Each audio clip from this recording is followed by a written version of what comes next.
mahasiswa pertanian agroteknologi C angkatan 2018 dari Universitas Tanjung Pura. Di sini kami ingin mewawancari Bapak terkait pertanian organik. Di sini kami mau memperkenalkan nama kami. Perkenalkan, nama saya Nur Hayati. Nama saya Andriani Dwi Putri. Nama saya Melka Sinada. Nama saya Rina Hindi. Dan saya Franky. Sebelumnya maaf untuk Bapak Franky, maaf kami telah mengganggu waktu Bapak. Kami ingin mewawancarai itu. Sejak kapan Bapak memulai bertani secara pertanian organik? Sudah 5 tahun. Mulai. Jadi kami ingin mengetahui Pak, bagaimana apa sih motivasi Bapak awalnya sehingga Bapak itu Terjun ke dunia pertanian organik. Ya, hasilnya menggiurkan. Yang jelas pasti. Kenapa? Orang semua tahu pasti harga organik ini mahal. Nah, jadi bukan ini mahal itu tuh ya sesuai dengan kualitasnya lah. Jadi kita yang merawatnya juga bonyok-bonyok mahal juga sebenarnya. Jadi kalau mau lihat kayak di sebelah tuh ada greenhouse-nya apa semua biayanya tidak sedikit kalau di greenhouse apa hanya untuk penangkalnya. Jadi saya tuh pertama kali tahu organik tuh di Bogor. Tujuannya jalan-jalan happy-happy. Sekali lihat di sana orang petani organik ini kaya semua. Jadi kepingin kaya tuh, jadi balik sini tani organik. Dan ternyata benar, jadi tahun pertama gagal total. Karena saya bukan orang pertanian, saya orang teknik listrik. Tak nyambung. Jadi saya setahun tuh saya gagal. Nah, karena niat mau kaya ya, terakhir jadi juga. Ini tuh. Enak sih sebenarnya kalau jadi petani, cuma karena ini.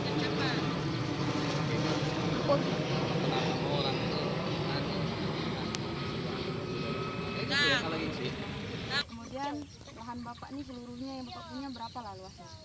Saya total semua 7.200. Yang terpakai full untuk organik 3.000. Jadi khusus organik itu 3.000 dengan ada 9 macam sayur.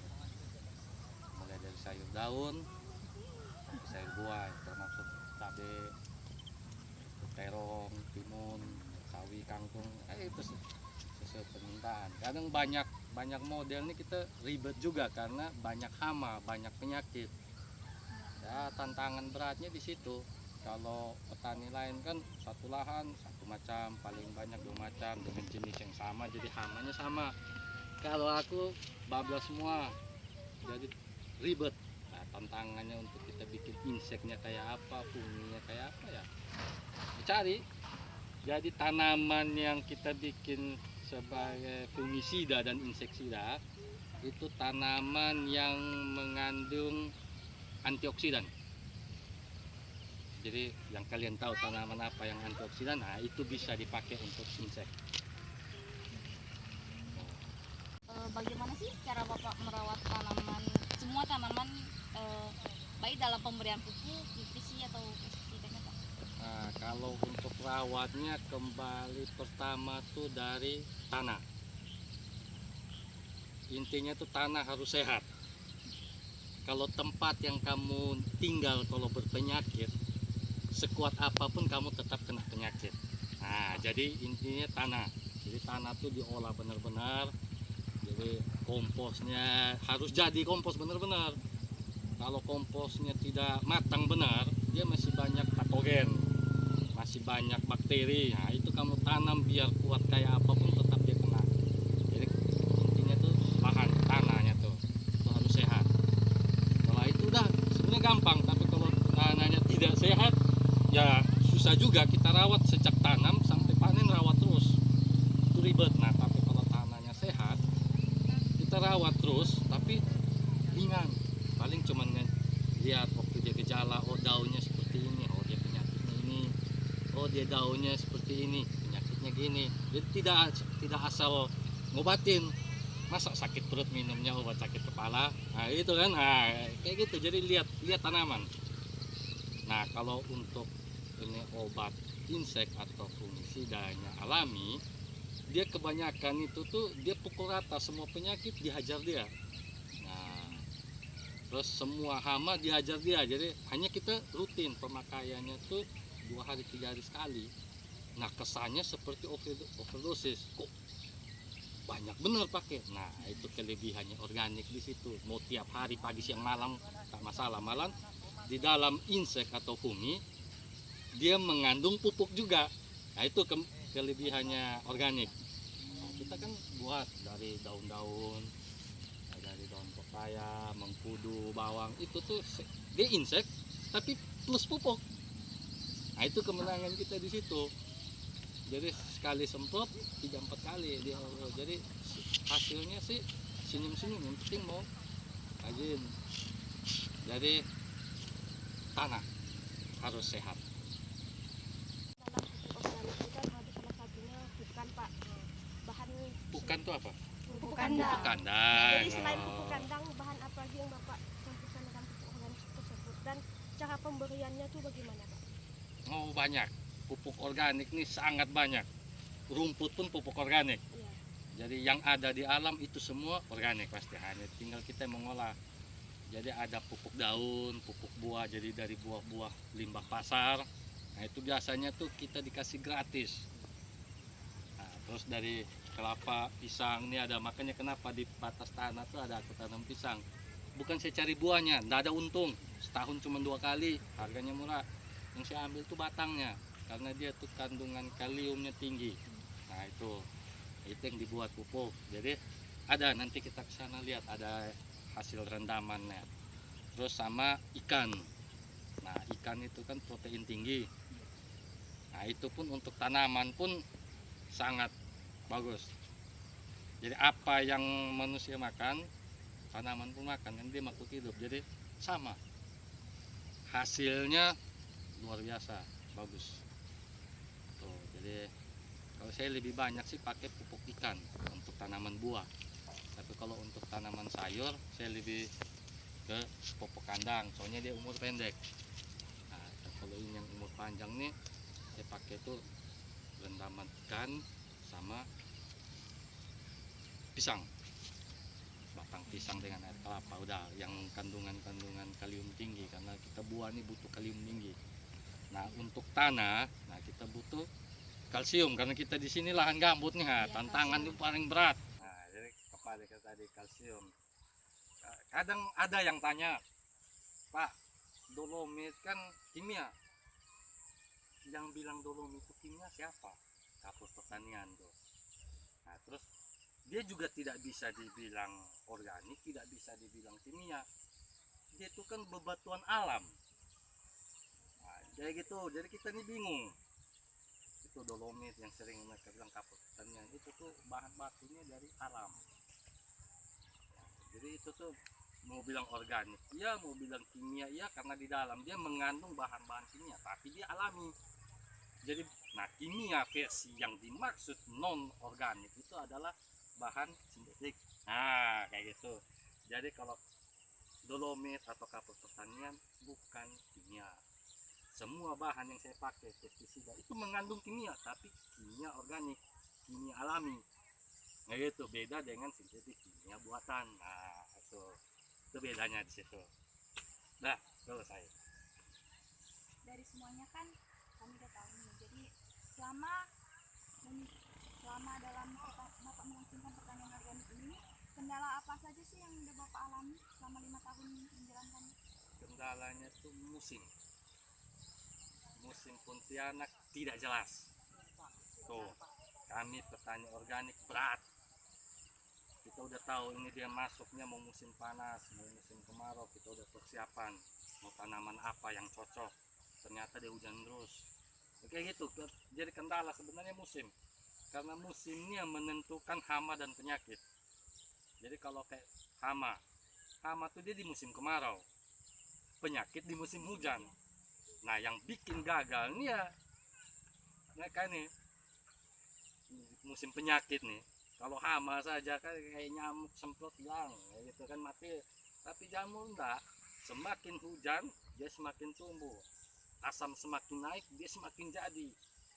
Nitrogen semakin tinggi dia semakin jadi. Nah itu jamur tuh. Nah sekarang kendala yang besar tuh musim. Di Pontianak musim tak jelas. Ditambah lagi dengan gambut. Itu tantangannya. Selain dari itu tuh perawatan ya biasa kalau kita udah tahu bahan-bahannya biasa. Jadi cara Bapak dalam menanggapi kendala itu gimana? Ya ngikut alam, nggak bisa lawan alam kita gagal panen. Jadi dia datang kasih penyakit kayak gini kita bantai lawan dia, oh nggak bisa ini kaos ikut aku, oh, tambah kacau. Jadi ngikut dia datang kasih hujan udah, walaupun hari ini baru semprot sore hujan lagi udah besok semprot lagi, ngikut ya maunya alam. Tapi kalau kita lawan dia udah saya semprot dosis tinggi untuk 3 hari tambah rusak kayak gitu. Habis ngasih kapur kayak itu bekas ada kapur kayak ngasih hujan besok ngasih lagi nah apa ikut ya maunya. Terakhir keuntungannya dengan kita tidak lawan alam tanaman ngasih kita kayak gitu ngikut ya. Kalau kita organik jangan lawan alam, ikut ya maunya pasti jadi. Gini Pak, mau nanya, hama yang sering muncul di sini Pak, dan cara Bapak mengatasinya Pak? Hama ini banyak, tapi umumnya tuh kutu-kutuan. Jadi hama ini setiap penyakit dia punya hama sendiri, makanya kenapa mereka bilang tuh wajib rotasi tanaman. Jadi habis tanam tomat, jangan tomat lagi, karena hamanya ya, dia tetap tinggal, penyakitnya ya tinggal. Jadi kalau bisa habis tomat kita jangan cabai, karena tomat dengan cabai satu hama satu penyakit. Nah jadi habis ini nih kita ganti timun, habis itu kita ganti, jangan habis ini terong tambah jahat lagi. Nah jadi yang sejenis jangan, jadi kita lawan. Habis itu baru kembali lagi ya untuk ngakalin, untuk putus mata rantai dia tuh ya di situ. Jadi dia mau kemana, tak ada makanan mati sendiri nanti dia.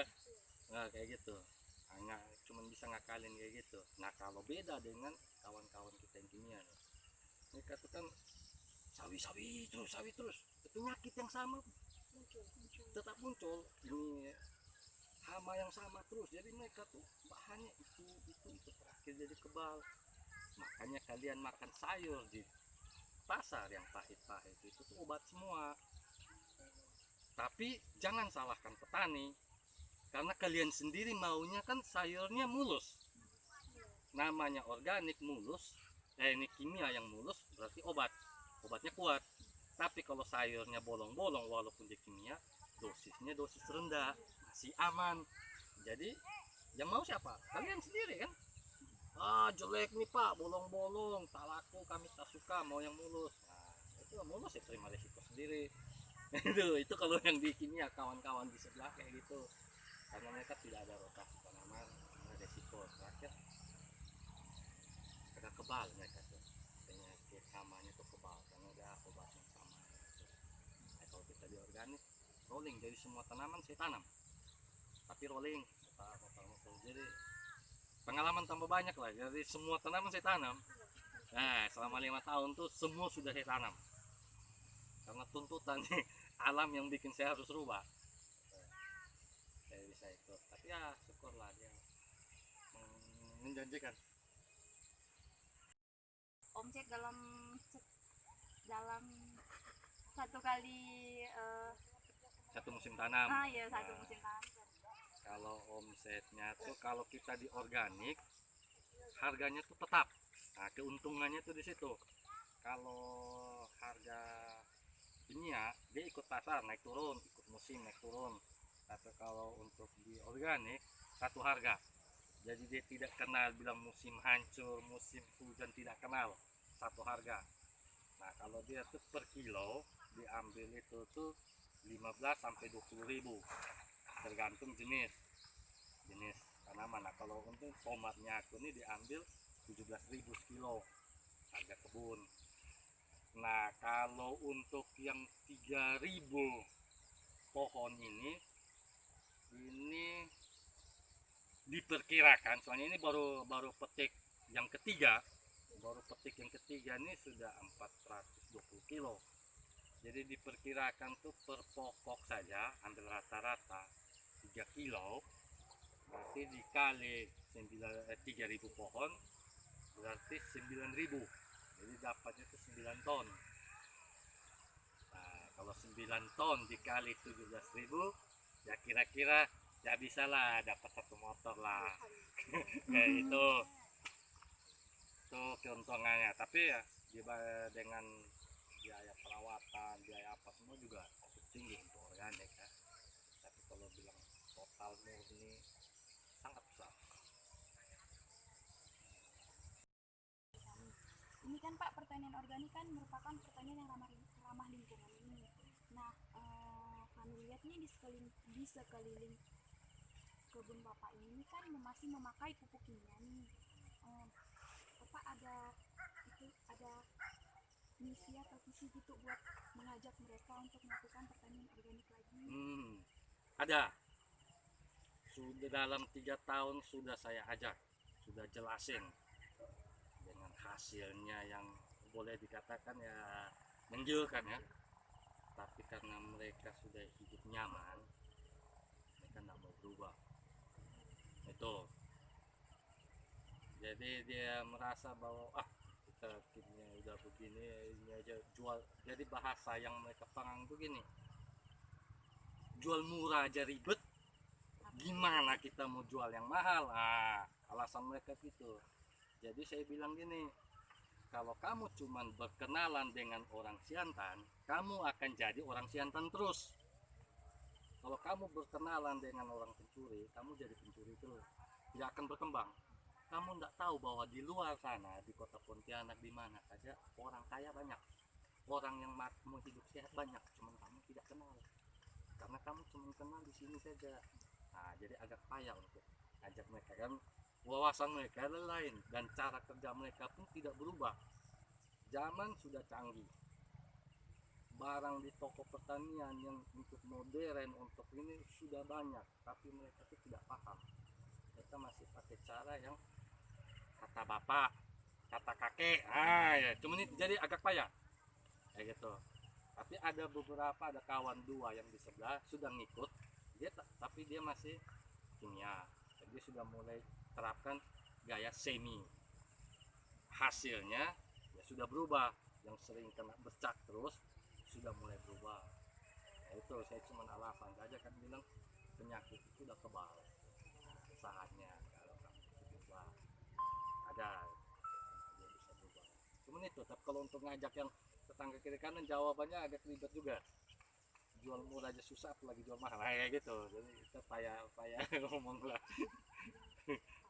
Mereka masih menanamkan itu budaya cari aman, tak mau ada. Padahal sebenarnya orang itu semakin risiko besar, hasilnya semakin besar kayak gitu. Semakin besar tantangan besar. Ya sama kayak kita kebun kan, kalau kebun kecil saya mengharapkan besar bisa. Nah, saya bisa ya dengan tani organik. Lahan saya yang cuma 3.000 meter persegi, omset yang tadi saya jelasin, tinggal dikali kan, 9 ton dikali 17.000, saya mengalahkan mereka yang 1 hektar. Itu bedanya. Saya menerapkan ke mereka gitu, gimana caranya supaya lahan yang kecil hasil maksimal. Mereka belum mau, ya sudahlah. Nah, kalau dihitung lahan aku yang cuma 3.000 sih kalahin mereka sehektar omsetnya. Karena gini, saya tanam nih mereka beli 17.000, orang kimia ngambilnya 3.000, 4.000. Nah, dikali berapa kali lipat? Kalau saya 3.000 meter persegi saja, kalau 3 kali lipat berarti sudah sehektar.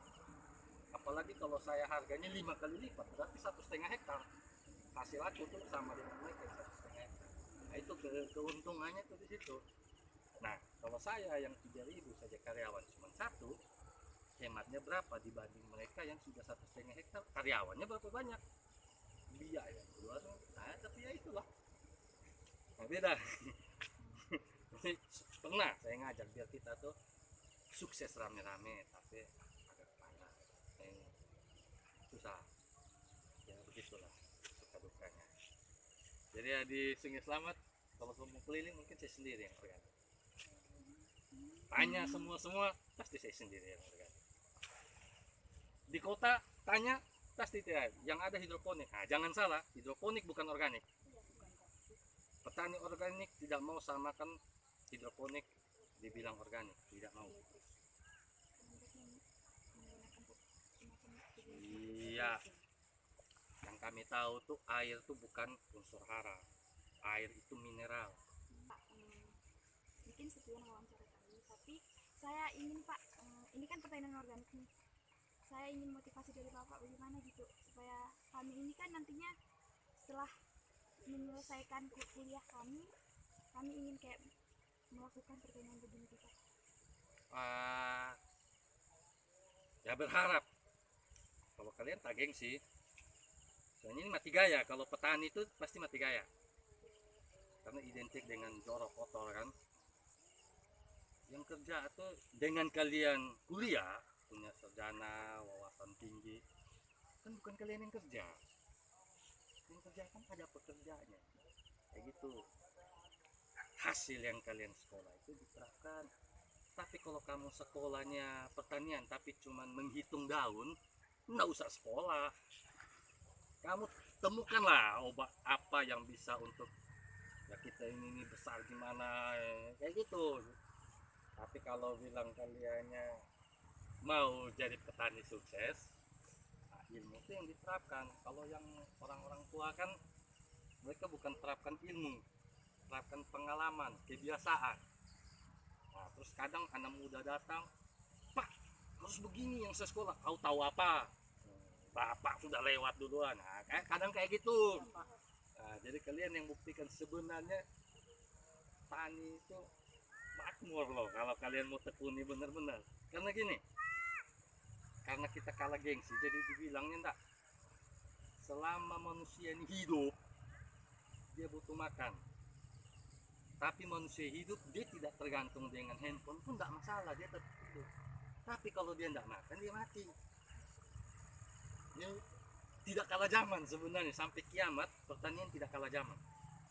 Tetap dibutuhkan. Nah, tinggal inovasi dari kalian saja. Ya, kalau mau sukses ya kayak gini. Cara gimana supaya ya lahan sejengkal jadi sehektar hasilnya. Itu hasil dari kalian pendidikan tuh. Hasilnya kalau kamu udah pegang duit dijamin. Lupa mau ambil S2 lupa. Kalau udah asik pegang duit itu lupa sekolah. Karena saya alami sendiri. Saya ST, sarjana teknik elektro. Saya hidup petani. Saya kerja proyek. Saya lepas proyek. Tani menjanjikan. Proyek setahun sekali, setahun 2 kali. Cuman ngomong aja kerjanya 1M. Itu kan hasil kerjanya 1M. Untungnya bukan 1M. Nah, untungnya kan paling 100 juta, 200 juta dalam setahun. Saya 200 juta 4 kali panen udah senyum-senyum lari lewat. Kerjanya sedikit. Nah itu, cuman kita kalah gitu. Kenal sama orang petani, lah tak dipandang apa.